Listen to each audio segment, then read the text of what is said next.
So proudly we hailed at the twilight's last gleaming,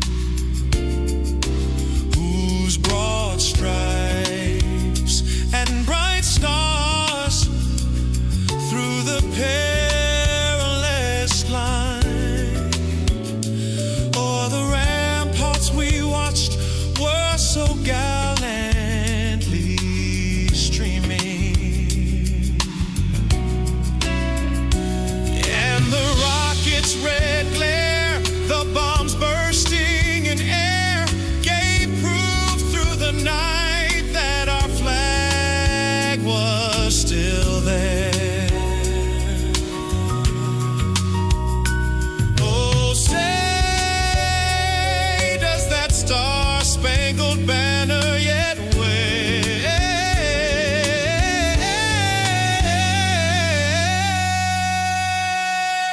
o'er the land of the free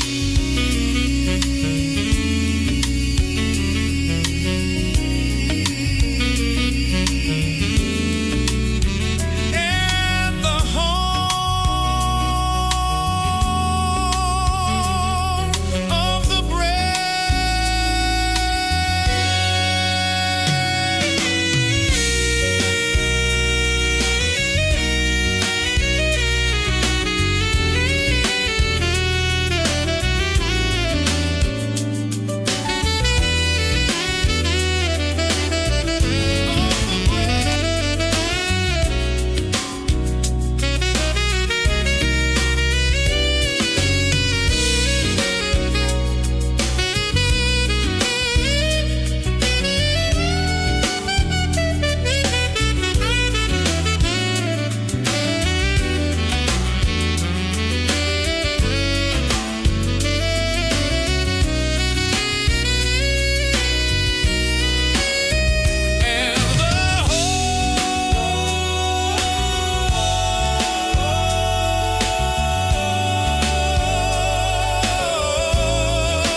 that star-spangled banner yet wave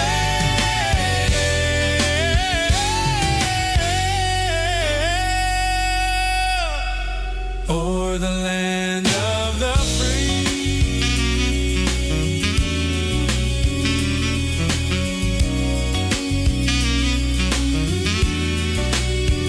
and the home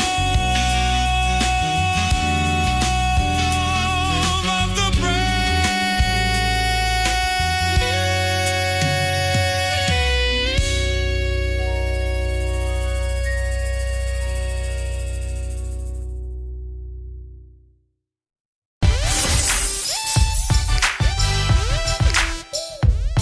Slavery is a choice.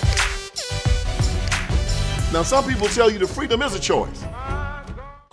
Grace and peace, you guys. Welcome back to Unshakable with April Chapman as we discuss all things social, cultural, political, and theological from a biblical perspective, even when we have technical difficulties. Happy Tuesday, you guys. Y'all, it's been a month of Sundays since I have gone live. And y'all know whenever I take a break from going live, something always go wrong. Something play when it ain't supposed to play. The countdown screws up. The intro decides it wants to stall. Listen, we are building this thing as we fly it. So I am here live in full effect. This is not pre-recorded.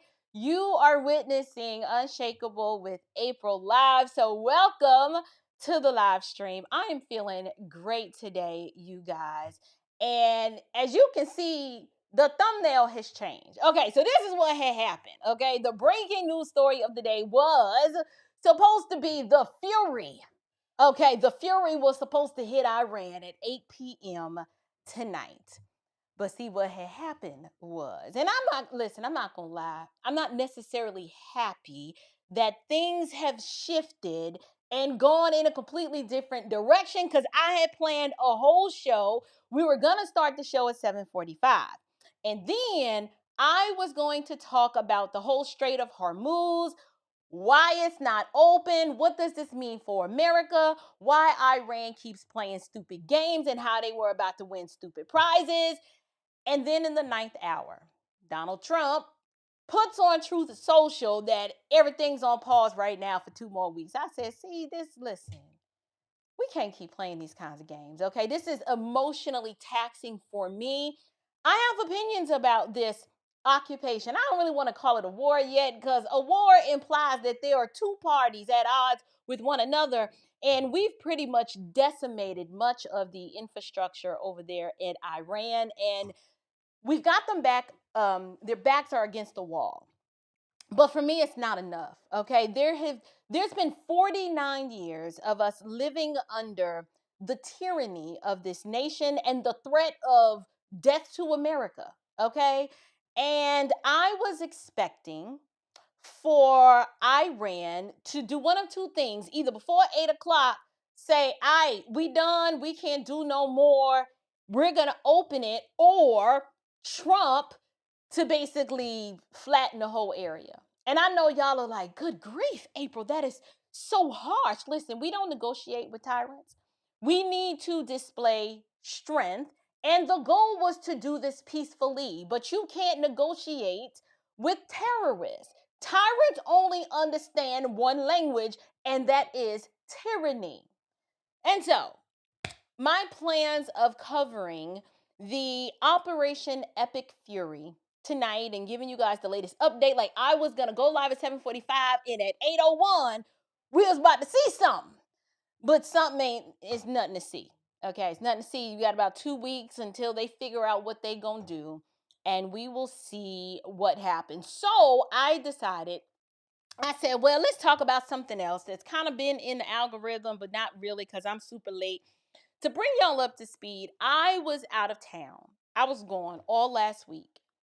And I gave y'all, by mistake, I didn't do it on purpose. During the countdown, or after the countdown, I would say, I gave y'all a sneak peek as to what I've been working on. And I'm so excited to bring it to you guys. And we're going to talk a little bit about it a little later after we talk about what's on the thumbnail now, which is this idea that marriage is akin to slavery. But before we do that, I was working on a documentary, and it's super exciting, right? And just in April fashion, it's super controversial. It's gonna make you clutch your pearls. It's gonna make you be like, Lord, what that girl, what she done got herself into now? Is she really saying what I think she is saying? Yes, I'm working on a film slated to come out in the summer of 2026. And the title of the documentary is called Slavery is a Choice. Now, technically, it's not my film. I'm kind of co collaborating with my professional colleague and business mentor, Mr. Vince Everett Ellison. And this is actually his brainchild. And it started because of a beef. Okay, we were beefing because he said, I cannot remember when he said it, but I remember my reaction when I first heard him say that slavery was a choice, and I didn't like that. Okay, I respect him greatly, but I did not like that. When he said it, it made me feel some sort of kind of way. And I put his back against the wall. I'm like, you got to defend this one because you done said some stuff. Okay, you done said some stuff, and it's been a little out there. But usually, in the course and the dialogue that we're able to have, we're kind of able to pound these things out and win either one or the other to the other person's side. And this was not something I was willing to concede on. So the film was kind of birthed out of him wanting to prove to America that slavery is a choice. It was a choice then, it's a choice now. And before you shut it down and say these Negroes done lost their mind, they must really thought they was in the big house. I want you to guys, you're going to watch it. So I'll be sharing the trailer with you a little later, and we'll talk about how you guys can be all involved with that. But tonight, I'm going to welcome everyone to the live stream. If you're watching us on Rumble or YouTube, welcome.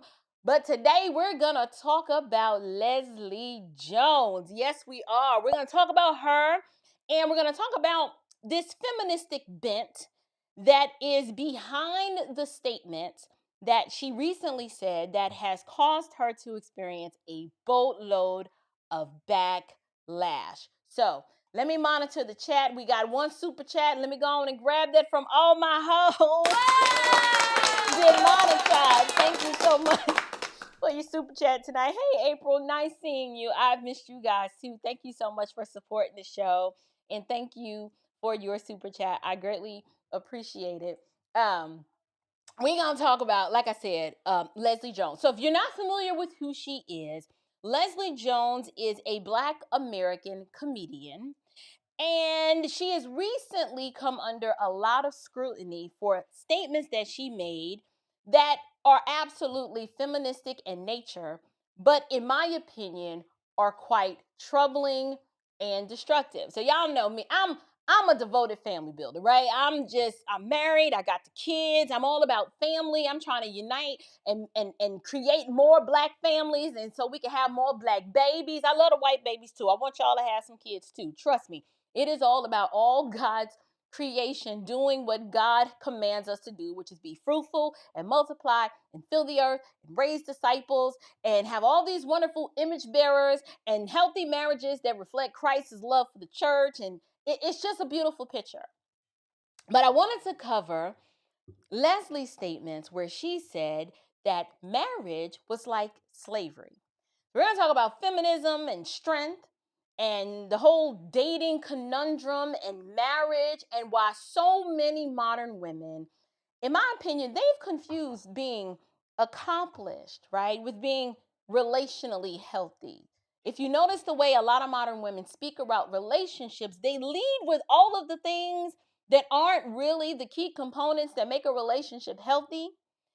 And women who tend to speak like this, particularly Leslie Jones, I'm telling you what I know, they are a whole headache. Listen to your old auntie, okay? If you're a young man listening, I know what I'm talking about. And if you're a young woman listening, I'm trying to help you not turn into the woman we're going to talk about tonight. And I get it. What Leslie said, to some people, it might sound funny, especially if you're carnal and worldly. Like, to the world, what she said was like, it's kind of funny. Marriage is like slavery, ball and chain. But beneath the jokes, you guys, it is a very sad, right? A very common and destructive worldview. And let me tell y'all something right now, okay? Listen, any woman, when she hears the words marriage or family or feminism or femininity, let me say that, or even the S word, the begrudged S word, submission or helpmeet, or any words that mirror biblical language. When she hears those words, if she start like twitching and tweaking and kind of like, y'all know in The Exorcist or the horror movies where they throw the holy water on a demon and it starts reacting. Yeah, if you talk to a woman about marriage and she starts speaking in these kinds of categories, she's reacting to what marriage represents, which is order, right? Marriage represents God's created order, and she's dry snitching on herself, and she's basically telling you she's rebellious. Okay, so she gonna be a whole headache, and that is precisely the problem with we got this modern crop, y'all. These new school women. Listen, let me tell you something. I don't know how y'all do it. Me personally, I'm a Gen Xer. Like, I'm what's called not a geriatric Gen X. What's the opposite of the geriatric? I'm more like a Zennial. I was born in Gen X, but I'm in that in-between stage. When I look at this modern crop of these successful and just overly aggressive women, who celebrate themselves, and they keep putting themselves in a position to give advice to younger women, do not, I repeat, do not listen to these women. They are not free. They are just as bound and as bitter and as broken as they come. They are hardened. They're not healed. Okay? they exude this kind of behavior as a form of protection. They're very guarded. And along with that, the more they talk, you be like, she ain't wise. She ain't got good sense. They are foolish as they come. And the truth of the matter is they simply old enough to be bitter, but they're bitter with confidence. So I'm gonna show you the clip and you'll see what I mean. But what they want to do, here's what I noticed. It's one thing to be old and bitter and exuding like some fake confidence. It's another thing to pass that poison down to the next generation and to pass it down like it's wisdom. And so my goal in this whole conversation is I'm pushing back on that. It bothers me. Now she's free to say what she wants, and I am free to provide a cogent and biblical rebuttal because I don't agree that marriage is slavery. I've been married 19 years, and in fact, marriage probably saved my life. So we're gonna look at the clip where Leslie Jones says that marriage is like legalized slavery, and it is a very short clip, but there's so much to unpack in this clip. Let me see if I can make it a little bigger. All right, let's go, y'all. I think marriage is legalized slavery. You do? Yes, I do. Say more, because if I'm thinking about slavery and I'm thinking about marriage, there are two different images that come into my Absolutely head. not. I don't know how you don't. A man is, especially if he's expecting you to be a trad wife, you might as well pull out a whip and a chain. Wow.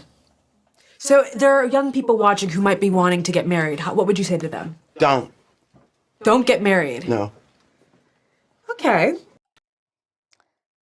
Told you it was short, but it's a lot. It's a lot of meat on that bone, and literally and figuratively. But listen, stop. I'm petty. Y'all know I'm petty. Okay. Leslie Jones in this clip just said that marriage is like legalized slavery. And I have a lot of thoughts on that.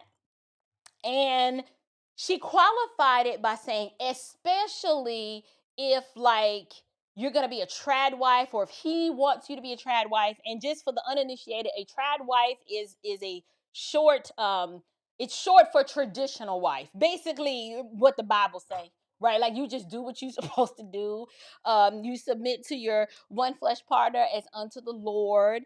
He loves you like Christ loves the church. Your primary goal and focus is to help build a family and raise the children in the fear and admonition of the Lord, and to be a helpmeet, right? I mean, it's not hard, but I could understand why a modern woman such as the comedian Leslie Jones, she would have some beef with this statement.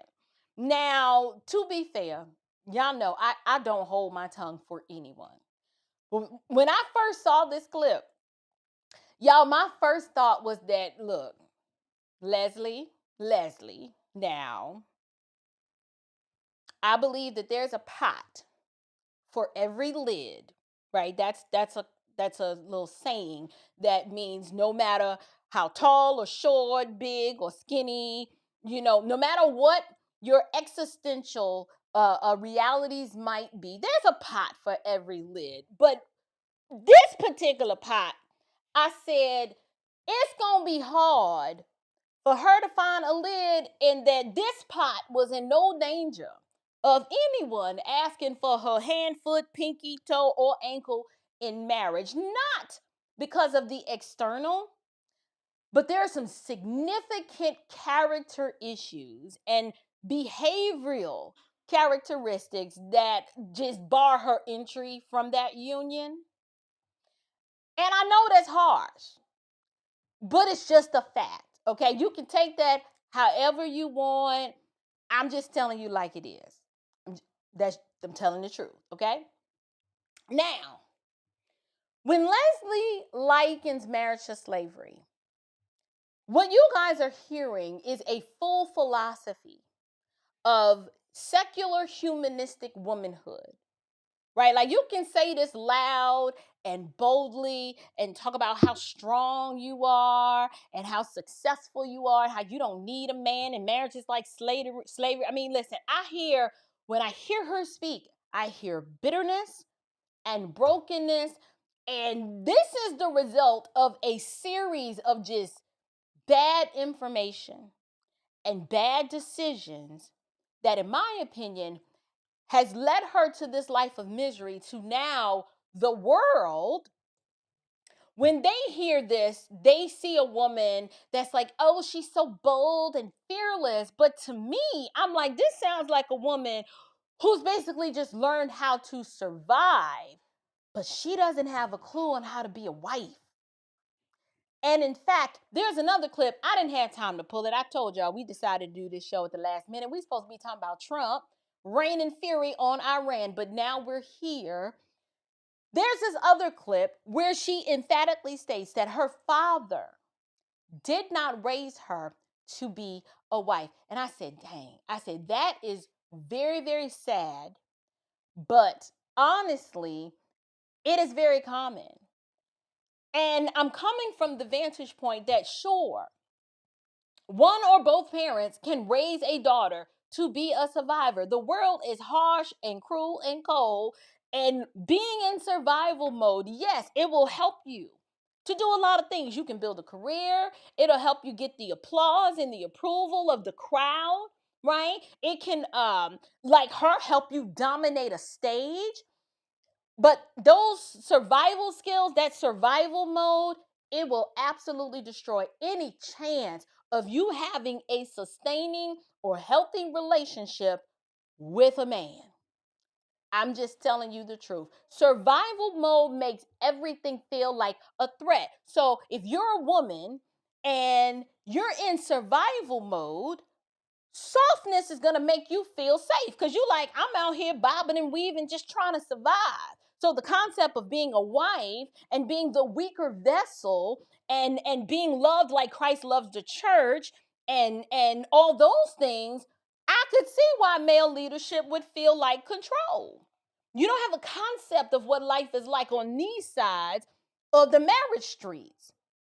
Survival mode, it makes, if you're trying to live as a one flesh partner with another human being, that can make you feel vulnerable because all you know is survival mode. And the sad part is that there is a level of vulnerability that comes along, yes, to be a wife, but to many modern women, that feels like death to them. And they like, I'd rather die than to put myself in a position to be vulnerable to a man. This is why she compares marriage to slavery. So what she does is she'll cloak the guarded boundaries that she's setting around herself. She'll cloak it in feminism and all of that women's empowerment language, right? So you'll hear the, I can do this and I got this and I got that. Like, they always lead with this other stuff. But if you scratch beneath the surface, what you're often going to find is you ain't gonna find a lot of peace. Okay, peace? No, not peace like a river. No, more like a leaky faucet, maybe. But you're not gonna find peace. Absolutely, there's an absence of joy, and you won't see any semblance of happiness. But here's what you will see. And you'll see it in this interview later that I'm going to show you that she did with Kelly Clarkson. You're going to see pride, pain, like a lot of like control and domination. It's darn right scary. I'd be like, lady, you scare anybody when you come off like this.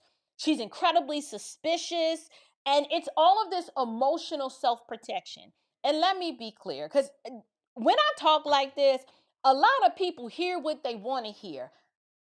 I am not of the opinion that women should be weak. I believe we are the weaker vessel, meaning weaker in comparison to the man, but that doesn't mean we're weak. And nor am I saying that women are supposed to just tolerate nonsense and that you should marry a lazy man or a stupid man or an abusive man, and Lord forbid, an effeminate man or a childish one, somebody with no vision. I'm not saying that. That's never been my argument.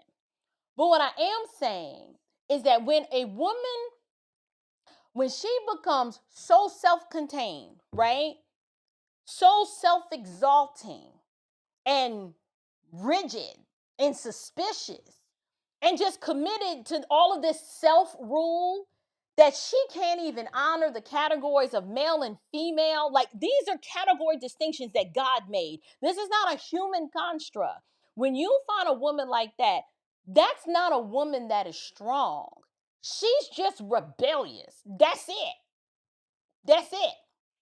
So we're going to analyze. She goes on Kelly Clarkson's show. I didn't even know Kelly Clarkson had a show. That just tell you how far removed from the in crowd stuff that I am. And I don't even know if that clip is recent or if it's old. I don't know. But that's going to give us the rest of the diagnosis. So let me go ahead. Oh, snap. Why did I do that? I got to grab that clip. Give me a second. Oh, what did I do? Oh, let me see. All right, hold on. Ooh. All right. I'm going to find this Kelly Clarkson clip. And when I do, it's going to give you a bigger picture of what I'm talking about. Give me one quick second, y'all. All right, here we go. All right, let's move this there. Let's move that out the way. Let's move this here. Oh, I got it queued up. Let's get it. All right. Hold on. Let's minimize this. Ooh, that scared me for a minute. Okay, let me just go on and play it. All right. I think I have this queued up at the right place. This is when she's gonna talk about. Let me just play it. I think we're at the right spot. And I think we have those.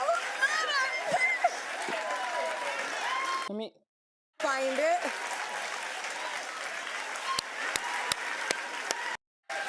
Okay? And I done got to the point in my life where I really want what I want in my life because I have that's a worked certain age. so Yeah. hard for my peace. If you can't be with my peace, you can be with the door. Yeah, yeah. Yeah. If you, and I'm really like, I think I've been by myself so long that, like, first of all, I hate the term feminine and masculine energy. I hate that term so much. I think we have both. I like we all have all of that. freaking hate it. Yeah. Oh, you're in your masculine area. Well, why don't you get in yours? Find it.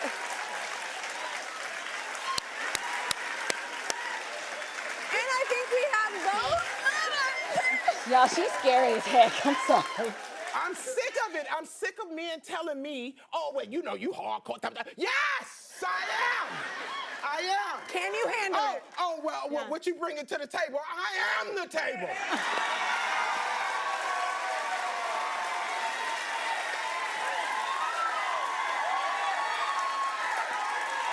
Let me tell y'all something. Women hate other women. Y'all see Kelly what's the girl name? Kelly Clarkson. She's sitting here and she's egging this mess on, and the crowd is going wild. It is a bunch of other women in the audience, like somebody said in the chat, just clapping like seals. And I'm like, y'all really do hate one another. Cause I'd be sitting there like, girl, what? First of all, she was scaring me. I ain't even in the studio audience, and I'm like, sis, this could be why they say you team too much. This is scary, right? Like, this demeanor, this kind of behavior is scary. You're scaring the children, okay? Kelly, let me rewind that again, because I want to show you how women who don't love you will affirm you in your foolishness. They'll just feed into the delusion, and then all that copium that you taking in, and they're clapping for you and celebrating you. They don't love you. They don't love you. Let's play it again. don't you get in yours? Find it.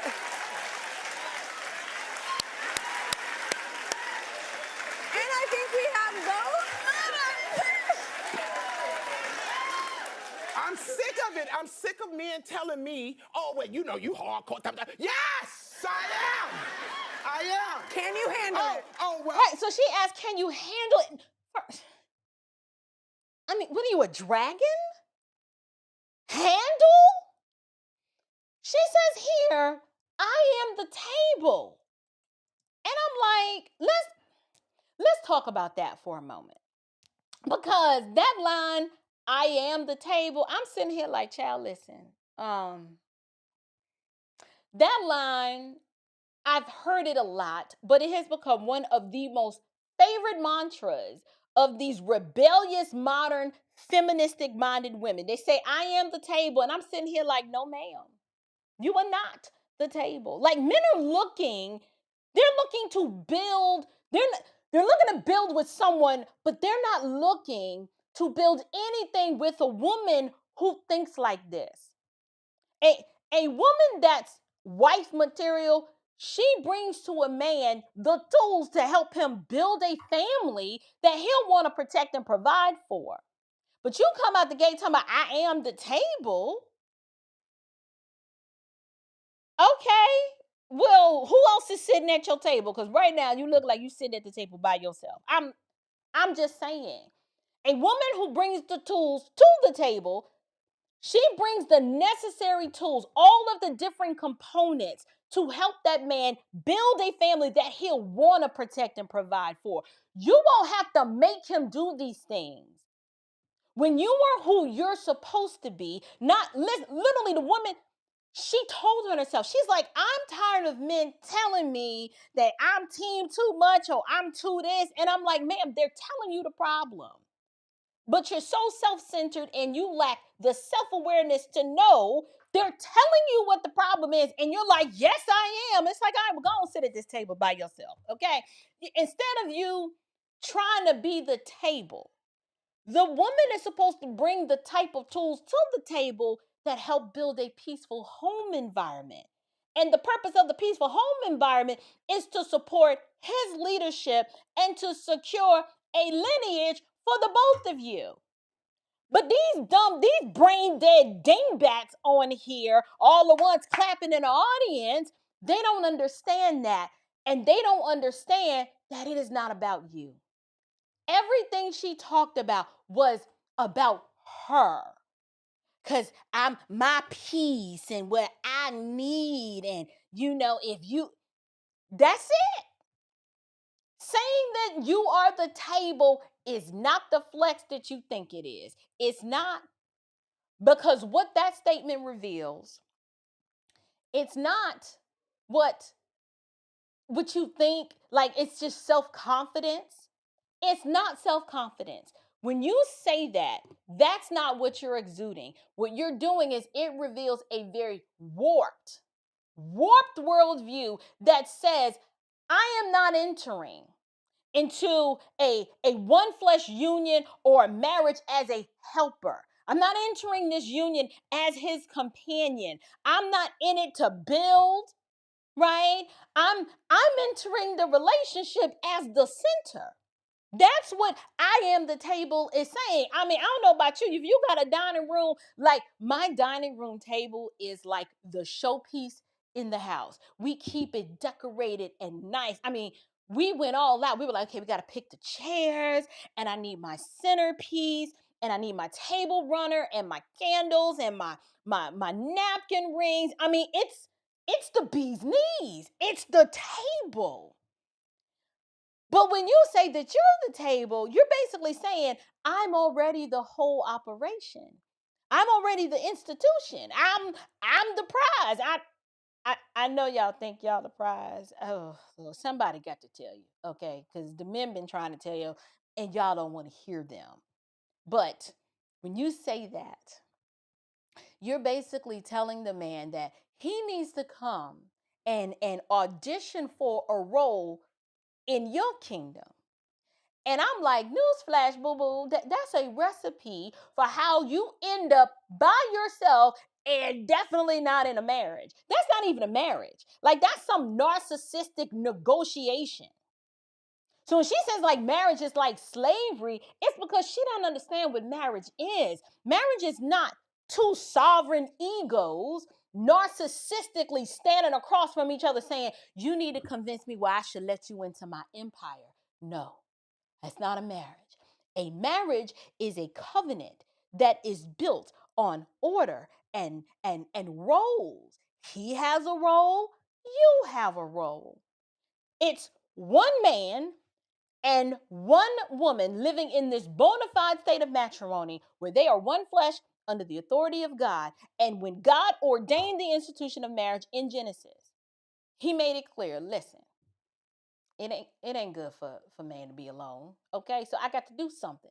I will make a helper fit for him, not fit to dominate him or to rule over him, a helper fit for him, not a competitor, not his rival, not some hostile merger, not some independent contractor that got all these trust issues.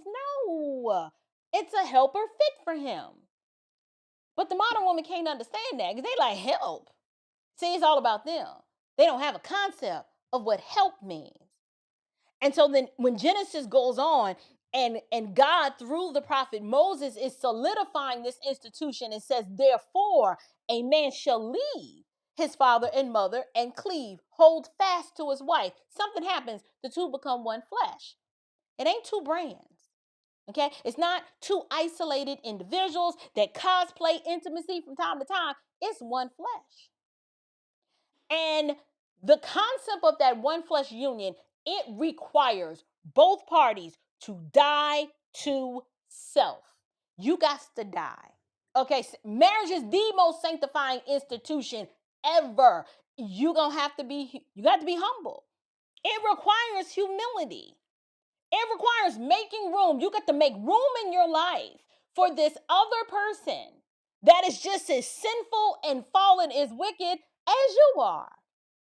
And it requires both of these two fallen, sinful wretches coming together, but they're honoring divine order. And despite our sinfulness and our wretchedness, divine order happens because it's a God-ordained institution. But here's the issue. You have a woman and she has spent years being told that, you submit to marriage, that's degrading. It's like slavery. And if you spend all your time hearing messages that says, well, if you're soft, that makes you weak. And masculinity is suspicious and toxic. Well, if that's your mindset, then of course, yes, marriage won't sound beautiful to her. It's going to sound offensive. She is absolutely going to be repulsed by any such idea. Why? Why would she be repulsed at an idea like that? It's because marriage threatens this whole idol of self-rule. I do what I want to do, go where I want to go, be all that I want to be without the input, suggestion, or covering of another person. And a lot of women today, if they're just honest, they don't want love. They want control. They have no intention. They don't want to fall back. They don't want to be led. That's why so many of them, look, they can get a dude to take them out. They can get dates, but they don't have no peace. They can get a little attention, especially with the rise and the advent of social media. You know how to take a good thirst trap. You can get somebody to slide in the DMs, but you won't get a covenant. See, a lot of these women keep confusing the attention with intention. Attention and intention are not the same word. I know they sound the same, but they're not. They're not. These women know how to attain success, but they have no stability. And since marriage was never designed to orbit around the female ego, a lot of these women, they don't know what to do with it. And truth be told, listen, Leslie Jones as a comedian, she's funny. She's funny, but she a bunch of confusion. And it's confusion because when you listen to her and what she's glorifying hardness. Y'all, this chick said, dang, I should have pulled the clip. Have y'all heard the clip where she said she doesn't understand why a man just wouldn't want to be with her because she got money and she can fight. I was like, oh, is that the criteria now? I'm sorry, what? Like, lady, what is wrong with you? Like, where are you going where your man is going to need you to fight? I mean, look, I'm from the Bronx, okay? Just rough patch beginnings, but fight is not the first thing that Robert is not relying on me to throw hands, okay? He's just not. And, I mean, that is a last resort. I'll say that, okay? One of the great lies of feminism is that so many of us have failed to learn that we think hardness equals strength. It don't. Let me give you an analogy. I don't have one here. We got bricks all out there. Look, a brick is hard. Okay? A prison wall is hard. A woman can be hard too. But that doesn't make any of those things healthy. Like, you want to eat a brick? You want to hug a brick? No. You want to be in prison? No. Strength is not the same as hardness. You have biblical strength, which looks very different than what she's referring to. Biblical strength is very disciplined. It is fruitful and structured and ordered, right? Like biblical strength, it knows how to fight, but it also knows, look, I'm really here to follow, okay? I mean, Christians ain't no punk. Don't get me, I'm always telling y'all, I keep Jesus in my heart and my nine on my hip. But the point is not so I could just be some aggressive fighting person. No, the goal is to, what are the orders? What are the marching orders? Where am I supposed to go? You got a leader and then you have a follower. So biblical strength knows how to build, not just defend. It's the point I'm trying to make. But the messaging that we keep hearing from modern feminism, it is training y'all. It's training these women. They've become so hardened that they can't even appreciate the complementarian relationship between a man and a woman. Like, when you hear a woman say, I hate the categories of femininity and masculinity, you're like, something's wrong with you. You're not normal, lady. I mean, do you want some sort of hermaphrodite? Like what are we supposed to do? That is chaos. If we didn't have the categories, the complementary categories of male and female, the whole world would be disordered. How would we procreate? Like, how would the man be attracted to the woman? And how would the woman know what to look for in a man if there are no distinctions and you don't have femininity and masculinity? I mean, even the mystics and the metaphysical people understand yin and yang, hot and cold, up and down. I mean, this is not hard.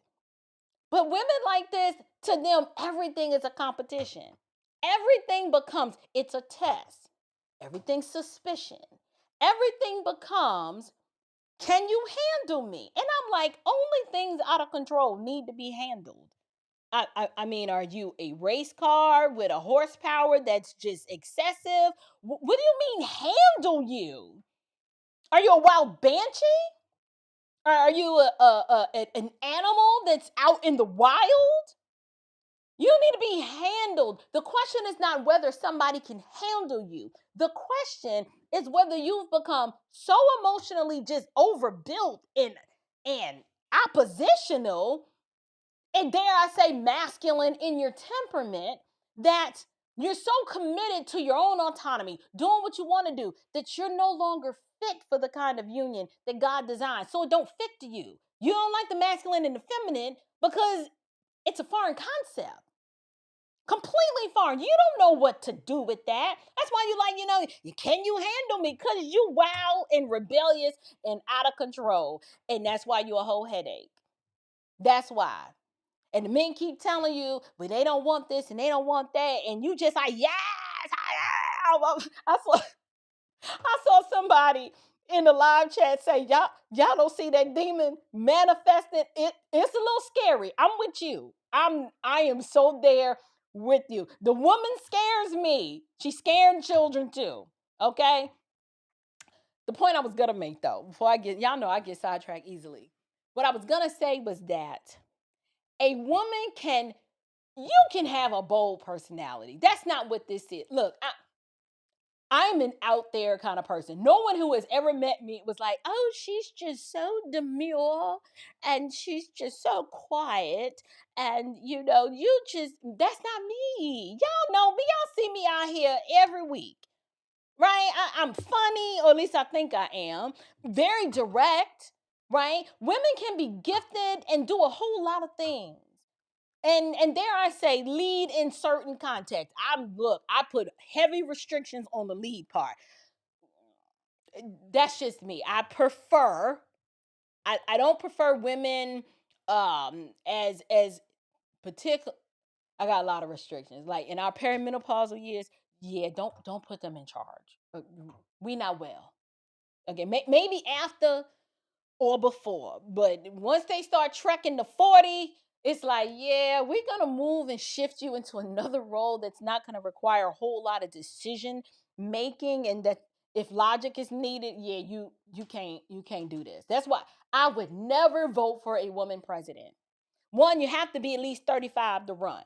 So if she's at least 35 and she's upwards of 40 and 50, no. No, absolutely not. Sidetrack. Here's the point. A woman can have money.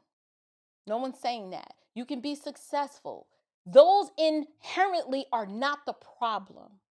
The problem is when women begin to despise the very distinctions that God created. So male and female are distinct. They're in a complementary relationship with one another. If you start to despise that, you're despising God's created order. And it says to me that you're out of order and all this up in here is chaotic. That's why you're a whole headache. That's why you're like a windmill that can't be controlled. Because once a woman starts hating masculinity, mocking femininity, and then treating male leadership like it's some defect, like there's something wrong with you, as if it's toxic, she's moved beyond, oh, our personalities are just different. No, now she's in ideological rebellion. And that rebellion doesn't produce any sort of flourishing.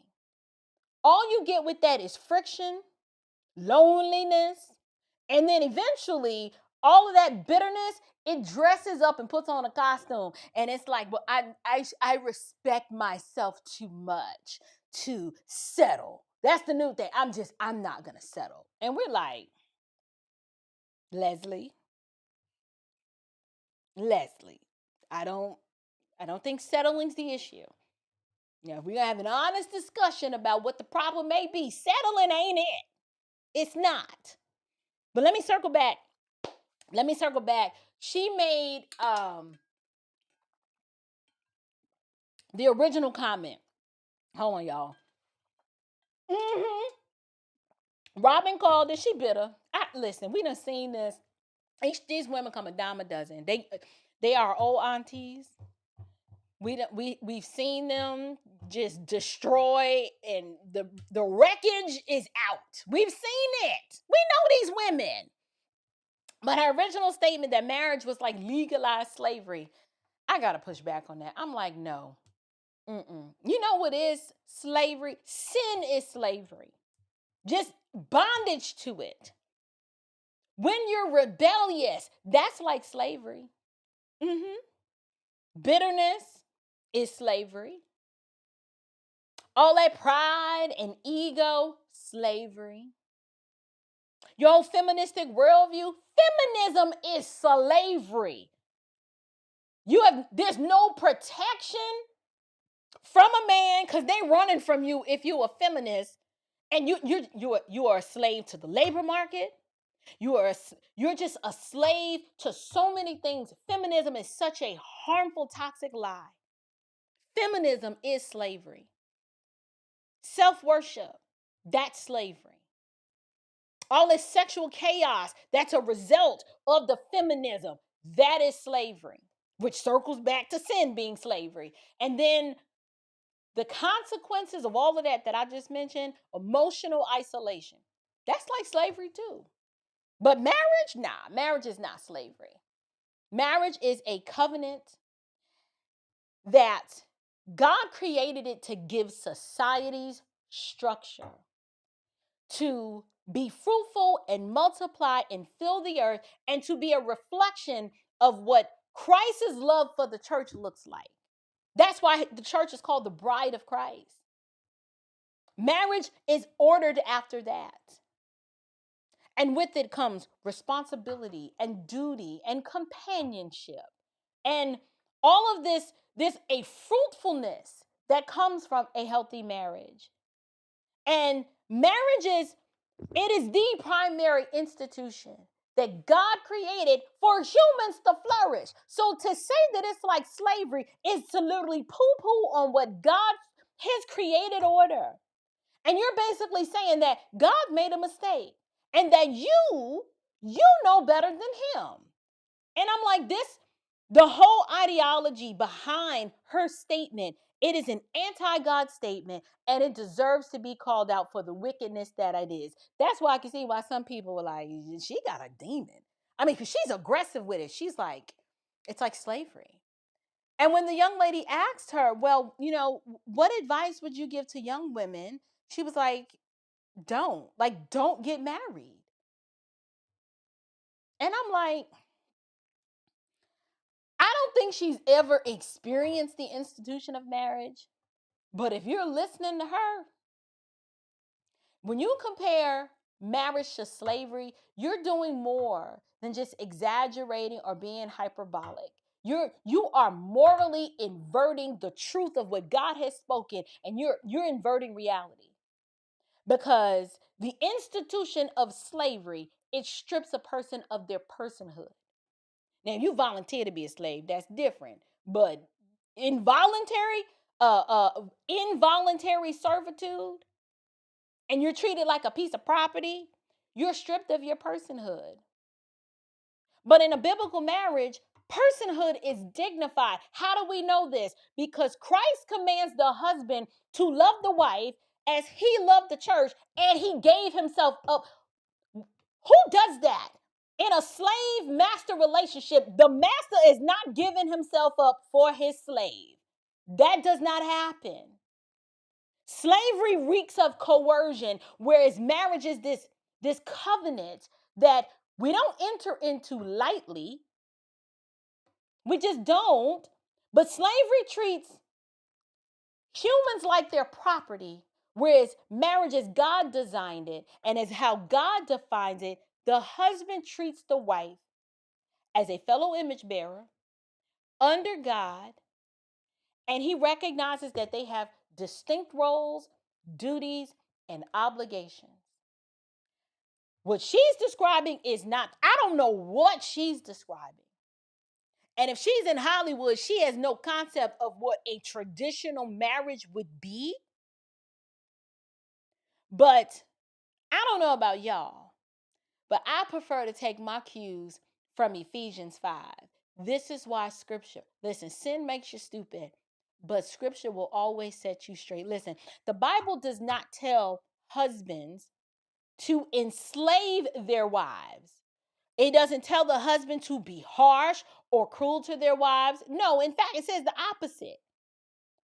If you've ever read Ephesians 5, the husband is told to love your wife as Christ loved the church and gave himself up for her. That's what the husband is supposed to do. Give yourself up for her? That's not slave language. That's sacrificial language. That is a leadership that comes with a huge responsibility. It says, I got to die for you.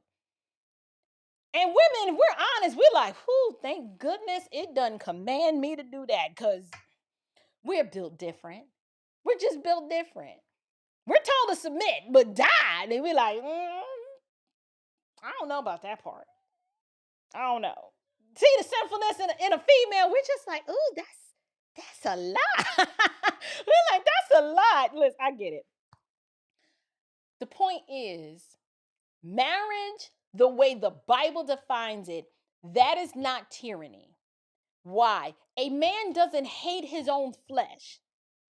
And if he is to love his wife like Christ loved the church, how is that tyranny?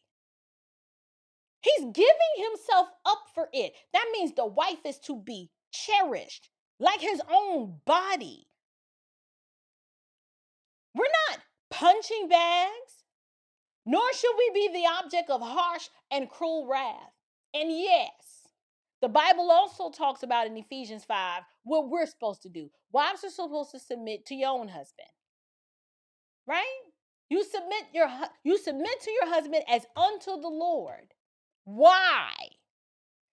Ephesians 5 declares, when the Apostle Paul says for, he's explaining, he's exegeting what Jesus meant. For the husband is the head of the wife. I know you don't like that part. My head. What you mean? Yes, he's the head. Why does that hurt you so much? He is the head of the wife. Why? Because Christ is the head of the church. We're his body. He's the head. He's our savior. So if the church submits to Christ, so also wives should also submit to their husbands in everything. That's it right there. This is the verse that modern women hate. Now, I'm convinced they hate it because they hate God. So they just mad, right, at what God has spoken. But the verse that feminism, they gag on that verse. It is the verse that the culture, if the culture could find a way to explain that away, they could. And they would. But I'm going to say it plain. I've been married 19 years. Submission is not abuse. There's a whole lot of other things that can be considered abuse. But in a healthy, godly marriage, submitting is not abusive. It's just not. It is supposed to reflect a loving and willful, meaning I'm not submitting under the threat of coercion or you beat my brains in. No, it is a willful thing that wives do because we understand God's order. And we know that with submission, so many things come with that. Beautiful things, protection, provision, sacrifice, duty. I mean, you need me to go on? Submitting to God's order is not oppression. And male headship is not hatred. And so if you've been discipled by these feminists, if you let them talk into and speak into your life long enough, every good thing that God designed for you to experience, it's going to start to look evil to you. If these are the voices you're listening to, up is going to be down and right is going to look wrong to you. I mean, wrong is going to look right to you. And that is exactly what we're witnessing with this whole Leslie Jones, marriage is like slavery. I'm the table. Can you handle me? Listen, a woman hears, should I say these modern women, when they hear headship, I could see they probably do imagine chains. They imagine chains. They hear the term wife, and to them, that's captivity. And for some reason, family and children are limitations. And that is the most anti-God worldview to have. And it's a sign that her worldview is spiritually corrupt. You need to run. She hasn't a clue what marriage is at all in the least bit. Now, a lot of modern women, they're not going to listen to content like this. It's not really structured for their ears. It's kind of like the holy water. They're going to start melting and tweaking and stuff. But if I don't drive anything else home, I need you guys to understand you can be successful and rich, right? You can have a boatload of money. You can fill up the world stage and have all kinds of applause and approval of the group. You can be famous. You can be funny. You can be all the things. Stay booked. Just success by the world standard and still be broken and be an absolute disaster in a relationship. I don't know why women feel the need to lead with their accomplishments and what they have and what they've done. And men are looking at them like, so? Like that's not what they want. The culture refuses to tell women that so many of them have believed a lie. And it's like they're holding on to that lie for dear life. And because the culture keeps feeding women this lie that if you just accomplish enough and earn enough money and build enough this and get you some therapy and just secure enough stuff, oh, don't forget you got to protect your peace, then the right man is just going to magically fit into your life, the life that you've already built, and he's not going to disrupt anything. That's a lie. It's a wicked lie because marriage requires disruption. I don't even think a lot of men realize, especially ones that marry later in life, they have this picture and idea in their mind of what marriage is. And as soon as the disruption happens, they think that there's something wrong with the person. And I'm like, no, marriage requires sacrifice. You don't get to have all of the rules that go your way and everything need to be so that your creature comforts are met. If that's what you think marriage is, you don't understand marriage. Marriage requires sacrifice and it will sanctify you more than anything else in this world. I just believe that. Why? Because marriage requires you have to adapt. And some people are too darn selfish and narcissistic for that kind of adaptation. They don't want a shared space. They don't want a shared purpose, or to share the burden or the vision or anything. Lord, don't ask them to share their time or responsibilities. It is shared responsibility under God. In other words, marriage is going to require for you to not be your own little God anymore. And that's where a lot of modern women hit the wall. When they find out I can't be my own God, like the idol I erected, he's not going to bow down and worship that. No. That's how you know they don't want marriage as God designed it, because they want admiration. They want his provision, but the submission part, nah, they're not trying to do that. And they want the security. They want security, right? And affection. But the hierarchy that's required, the order, like you're the head and like he's here and you're here, they don't want submission.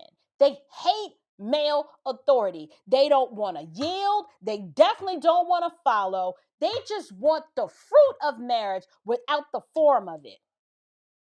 All the comforts that they think come along with it, they want the comfort, but not the cost of it. The benefits of the headship, but they don't want to honor the head. So when that doesn't work, they get on the internet and call the whole institution oppressive like slavery. No, ma'am. The institution is not broken. It's not. Your worldview is. You're broken. That's the God honest truth. My women don't want to hear that. It ain't the marriage. It's you. You the problem. You. I can't say it more emphatically than that. I know. Go on and unsubscribe because this was team too much for you. I get it. I know. I understand. That's why this message may not be for you. So I'm going to speak directly to the younger women. The ones who are still praying for God. Lord, I want to be a wife. Please hear me. Do not let these broken women on the internet disciple you. These bitter celebrities, don't let them become your relationship gurus. Don't let these women who boldly openly despise marriage and mock men and resent order and structure and completely reject God's design, don't let them mentor you into the same regret that they are dressed up in, and they're just laughing through it on daytime TV, because this is what happens. The misery loves company. And modern misery, it got a podcast, right? They put them on panels. They get press runs. They writing books. People give them standing ovations. They pay good money to see these people get on the stage to make you laugh. But not every woman giving advice, frankly, is qualified to give it. And some women actually are giving advice to harm you because they want you to end up like them. They're not warning you from a place of wisdom. No, they want to recruit you into their regret. And yeah, I said it. There's like a whole brigade of these culturally celebrated women who they present themselves as if they're free and liberated, but the fruit of their worldview is loneliness and bitterness. They hard. I mean, they hard as hell. I mean, you just be like, whoo, like, lady, can you not? Can you relax? How you doing? Can you smile? Is your face permanently like Maxine water stuck? Y'all know that frown that Maxine got. Oh, have mercy. Listen. It's a long line of just delayed family formation, broken homes, confusion, just, I mean, I don't know what else to call, contempt for God's design. And then they turn around and want to sell you their dysfunction. Especially if you're younger, they want to sell it under the guise of empowerment. That is so wicked and cruel. All these women in the audience with Kelly Clarkson, they wicked and cruel. Do not be one of these old aunties, okay? Trying to be a misery evangelist.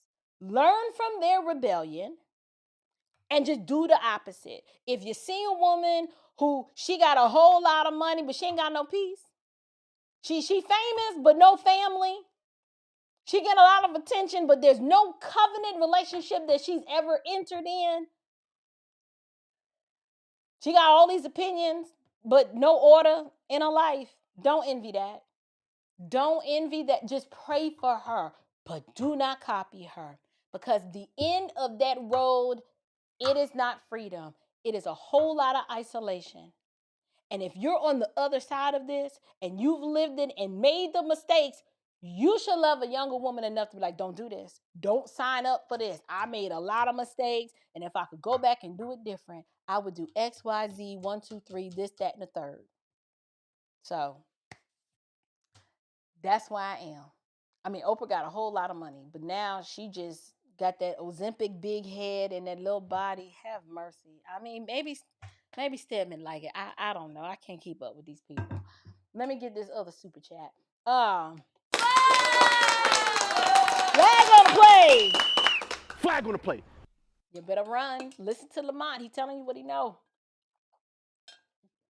Thank you so much, Lamont, for that super chat. I am so grateful. Greatly appreciate it. Let's see. All right, y'all quiet in here tonight. Since we're talking about slavery, right? Obviously, we're not talking about, I don't believe marriage is slavery. But I didn't always believe, but I do now believe that slavery is a choice. So I want to share with you guys my latest project that I am working on. I've had the pleasure and the privilege to partner with one of the most prolific political and cultural and historic minds, I believe, of our lifetime, that is underrated. And we're dealing with a lot of YouTube suppression, but we push through it anyway because we realize that we have a message that resonates with a lot of people, and it's a message that has the ability to wake up and free a lot of people as well. So what I want to do is I want to share just a quick little trailer of a project that I'm working on that is scheduled to be released, Lord willing, summer of 2026. And it is a documentary film called Slavery is a Choice. So take a look at this. This is the movie poster. Let me just make this a little bigger. I thought this was the trailer, but it's not. And the most dangerous slavery is the one that you choose. So I'm partnering with Vince Everett Ellison. Henry Hollywood Morris has also helped produce this. It is directed by Vince Everett Ellison. And I'm super excited and I can't wait for you guys to see it. So what I'm gonna do now is I'm gonna play the trailer. Stand by, you guys. Oh gosh. All right, let me find it again. Have mercy. Don't nothing ever go right. Here we go. Slavery is a choice. Now, some people tell you that freedom is a choice.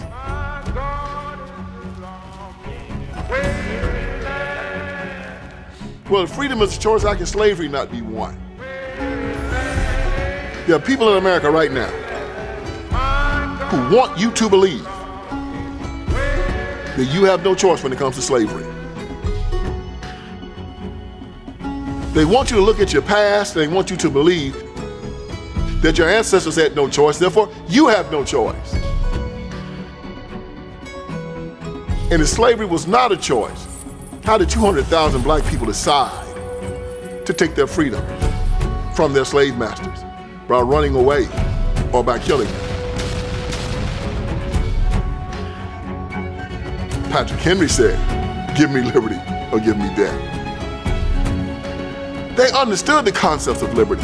They understood the concepts of freedom. And they understood that sometimes, as Thomas Jefferson said, the tree of liberty must be irrigated with the blood of tyrants and patriots. It is its natural renewal. In order to be free, you must be willing to shed blood. We must understand this, that freedom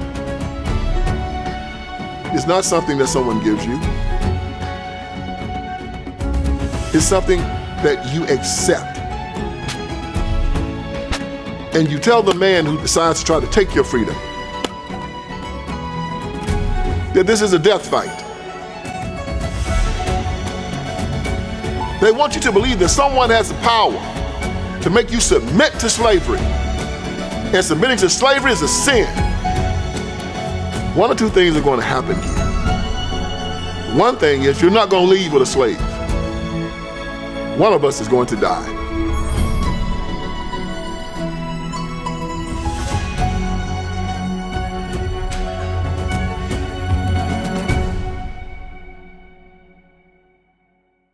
Slavery is a choice.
Y'all, I was muted.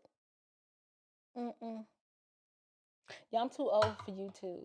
I'm too old for YouTube. Y'all, I had muted my mic. So as to not disturb the video while it was playing. And this whole time, y'all like, can y'all read lips? I'm sitting there like, what they talking about? What are they talking about?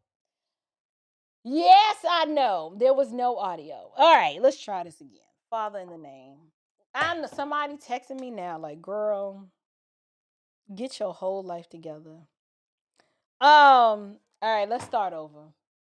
See, y'all at this point, you just have to laugh at me. I know you laughing at me, because laughing with me what's the point? I'm too old for YouTube. I just am. I gotta pivot. So I'm pivoting to filmmaking because all this multitasking is for the birds. It's too much. Okay. My brain is on information overload. All the talking and the typing and the clicking and the pressing. It's too much. Okay. All right. Let me start over. I don't wore myself out. Yeah. All right. Here's what I said. I think I can remember what I said. I love y'all too.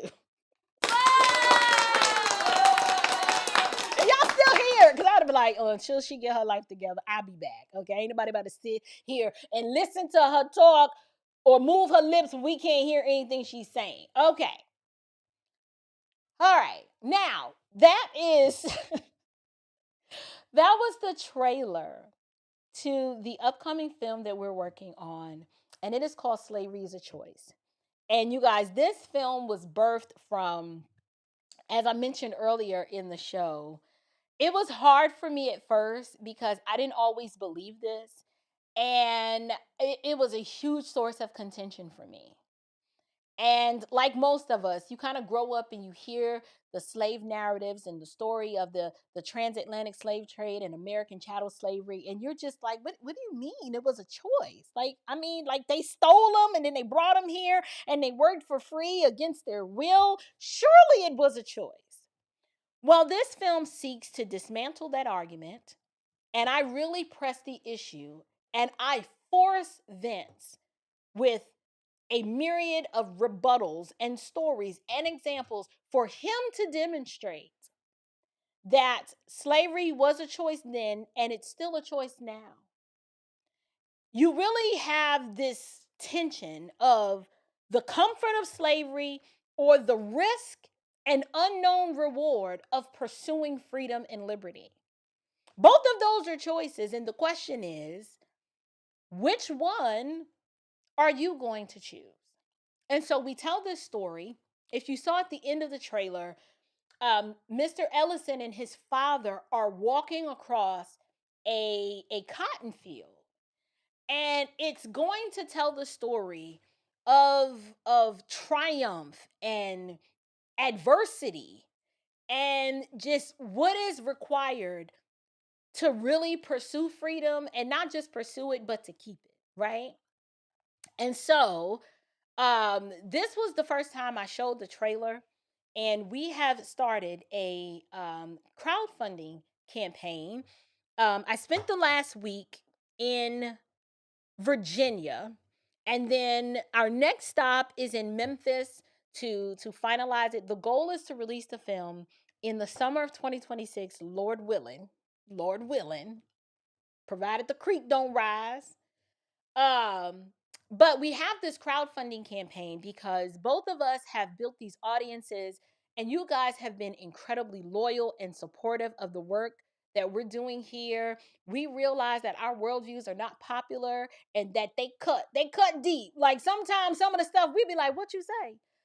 A lot of people struggle in the beginning listening to the ideas and the concepts that we broach, both myself and Vince on his channel. But I believe that the work that we're committed to doing, it has changed a lot of people's lives, and it is continuing to change a lot of people's lives, and it is waking a lot of people up. And so I'm going to drop the link here. This crowdfunding campaign is an opportunity for you guys to help us fund this film. we have put a lot of money in terms of production and travel and archival footage. And I mean, there's just so much that goes into creating a documentary and to do one well. I've executive produced another one, but I'm actually in this one and I am playing a very heavy role on the front end and the back end. And so it is going to require, if you want this message to go out, I will be releasing reels and short snippets of this film in the next upcoming weeks. But we just wrapped up shooting in Virginia, and we'll be in Memphis next month. And the runtime of the entire film should be about a little bit over 90 minutes. We are going to have physical DVD copies available, and it will be available for streaming. And we will also be doing some live events where you can come, meet us, do a Q&A. I mean, we're doing the whole 9 yards. It's really going to be, it's an amazing project. And I really do want you guys to be a part of it. So if you feel led to support this project, Slavery is a Choice, directed by Vince Everett Ellison, produced by me, Vince Everett Ellison, and Henry Hollywood Morris. We are just some Negro American patriots that love this country, but we want to bring the truth and the reality. We have to deal with the myth of you don't have a choice, and that your ancestors didn't have a choice, and that the oppression or perceived oppression that you are living under today is not your fault, and that you have no choice in the matter. We want to approach and deal with that ideology head on, and we're using historical examples. We're using a lived experience and a shareable narrative of the filmmaker that really bookends the phrase slavery is a choice. And I can guarantee you, you may not be convinced of that as a self-evident truth today, but when this film is done and you watch it, I would mortgage my house to prove that you're like, you know what? They did a darn good job and we can't refute the argument. I thought I could refute the argument. I can't. I've been unable to refute the argument. That's how powerful this film is. So I'll link it before. I'll link it again. In terms of distribution, to answer that question, it will be behind a paywall. Eventually, it will be. We haven't decided if we're doing YouTube. We're definitely doing Vimeo. Amazon is a possibility. Netflix is probably off the table. Look, we'll try, but distribution with Netflix, it's a worldview issue. I don't see it being a project that they would pick up, but it's not completely off the table. Oh, thank you, Diggity Diggs. I really appreciate that. That is really sweet and kind of you. Thank you, daughter.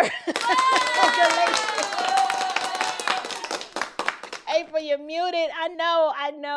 Let me go ahead and grab this super chat. Hey, friend. Thank you so much. This is such a kind and generous super chat. I really appreciate it. You didn't even leave a comment. I'm trying to say, how do I pronounce this? Is TOTW41. Thank you so much for stopping by and supporting the work that I'm doing here. This is really a labor of love, but when you guys support the platform, it makes it so much easier. There is a lot of pressure on content creators, absolutely, to push out content, right? This content comes a dime a dozen, and everyone is vying for you guys, the audience, vying for your attention. But I'm committed to creating quality content that's going to be transformable, that's going to outlive me. You have the news cycle and things that are trendy. Like, for example, I can do commentary on what Leslie Jones, the comedian, recently said, and that's a time-sensitive topic. But I wanted to cover it. I wanted to cover it in a way that provided you guys a framework and a foundation to whether it's 5 years from now or tomorrow, it's going to be relevant. Right? So that's why I tied it to the biblical ethic of marriage and what marriage is. Because for her to say that marriage is like slavery, I could have easily said, well, she's crazy. She's a modern woman. She's a feminist. She's going to die alone with her dog. I could have said that. But I always want to give you guys something deeper to hold on to that is going to not just be edifying, but challenge you to think through a lot of the cultural messages that are coming down the pipeline. And that's what Slavery is a Choice is about. This film is designed to do just that. It's supposed to make you clutch your pearls. Like, you're supposed to see slavery is a choice and get upset. Like, why would they say such a thing? They ain't nothing but a bunch of Uncle Tom, coon, boot-licking Negroes. Hey, we're here for all of it. Okay, we're here for all of it. I want you to bring your coon, Uncle Tom, boot-licking self and come when the film is done and watch it. And I can guarantee you, you either gonna hold your head in shame or you're gonna be like, you know what? Them folks, they all right. They all right with me, right? Anyway, we don't do this to be liked, though. We really do want to change hearts. Obviously, I want to lead with the gospel, but there are some historical things that need to be dealt with, that need to be pulled. We got to pull the carpet from under it if we're ever gonna walk in any semblance of liberty as Americans in this country. So thank you guys so much. I've also I've linked our Give Butter campaign in the description box of this video. And yeah, we created it and it is now active. We're just dropping it today. And yeah, if you guys have any questions or comments about it, I believe you can leave a comment on the Give Butter page. And just stay tuned. There's so much more coming down the pipeline. I think tomorrow I'm releasing an interview between myself and Vince that we recorded in Lynchburg last week that gives you guys a little bit more of a framework as to what this film is about, what inspired it, and why we're so passionate about it. So on that note, that was all I had prepared for y'all tonight. Okay, outside we had a few technical mishaps, but you know, what's new? If you're a regular over here, you expect it. You just like she gonna mess up something. But anyway, um, thank you guys. She's the table. She thinks she's the table. She gonna be eating at that table by herself. Uh, what else was I gonna say? There was so much content that I missed last week, y'all. I didn't get to talk about um trying to see what went viral that I was just like, I want to talk about it, but I just don't have time. I don't know. But if you guys have any ideas or videos or topics that you want me to cover, leave them down in the comments, not necessarily in the live chat, but in the comments of this video, and I'll do my best to address them as soon as possible. One more thing. Totally forgot about this. Let me April the 15th, if you are in Metro Atlanta or if you are in Alabama, Tennessee, South Georgia, South Carolina, I want to invite you guys to something. As soon as I find it, we are screening another documentary that I've been blessed to be a part of, and it is called Race War. And it is starring Virgil Walker, Stephen Davis, Vince Everett Ellison. What is Price's last name? I don't even remember. Child, don't give me the line. But listen, look. I'm gonna show y'all. Let me show y'all the graphic. I want you to register. We have a few seats left. Now this has the wrong date on it. It is not the 14th. It is the 15th. Let me get the new. Let me get the new graphic. I'm just messing up. Hold on, y'all. Be patient with your girl. The Race War screening. It is a documentary, and oh gosh, where is it? Oh, the graphics. Here we go. Matter of fact, let's play this trailer.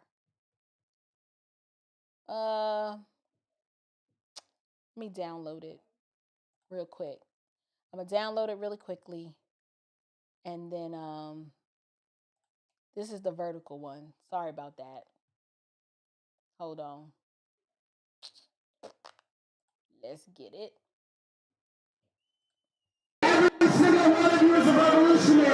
Certain things are defined as black. Whoever has made those definitions can then take them away and determine you're black or not. The white man ain't gonna love you. He ain't gonna love your religion. He gonna lie. He gonna kill. He gonna steal. Folks are willing to fight for black liberation by any means necessary. All history matters to you except black history and systemic racism. Your mind is caked, brother. You only look at things through the lens of race. One of the first things they did was remove the father from the household. Went from being raised by their dads to being raised by the fathers of hip hop. They wanted to destroy the nuclear family because they are trying to remove and rid society of Christ. These politicians now celebrate his culture, and they wonder why the black community is dying. Well, he said he believed in a colorblind society. People are evaluated based on content of character, not color of skin. That's completely rejected by the whole DEI movement. So when people are prejudiced, it's because they're ignorant. Within black culture, we've been lied to. Conflict gets us nowhere. People are waking up.